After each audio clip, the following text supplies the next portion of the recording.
सुनसरी जिल्लाको इटहरीमा अवस्थित सेन्टर प्लाजामा हेर्नु कत्रो ठुलो आगो लागिरहेछ। अहिलेसम्म आगो नियन्त्रणमा आएको छैन। टन्नै दमकलहरू 12वटा दमकल आइसकेको छ निभाउनलाई। पुरा निभाउने प्रयास भइरहेछ तर अहिलेसम्म आगो कन्ट्रोलमा आएको छैन।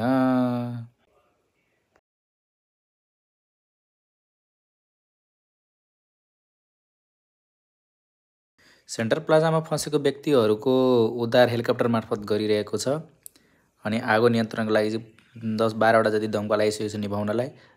अब निभाउने तयारीमा छ। हेर्नु कस्तो आगो फालिरहेछ सेन्टर प्लाजामा। यो इटहरी चोकमै अवस्थित क्युएफएक्स सिनेमा हल छन् त्यसैमा आगो लागेको हो। यो चाहिँ मान्छेहरू पनि पुरा भिड भइसक्यो। यातायातमा पनि पुरै बाटो पुरै जाम भएर पुरै बर्बाद भइसकेको छ। अब के कारणले गर्दा सर्ट सर्किट के कारणले गर्दा आगो लागेको अहिलेसम्म चाहिँ कुनै पत्तो भएको छैन। अब आगो निभाइसकेपछि थाहा हुन्छ के कारणले गर्दा आगो लागेको हो। हेर्नु कत्रो ठुलो आगो लागिरहेछ। करोडौँको नोक्सान भएको होला यत्रो आगोले गर्दा। थाहा भएन कति करोडको नोक्सान भएको होला। एकदम भयानक खतरनाक आगो लागेर निभाउने स्टार्ट भइसक्यो। कति बेला निभिन्छ थाहा छैन।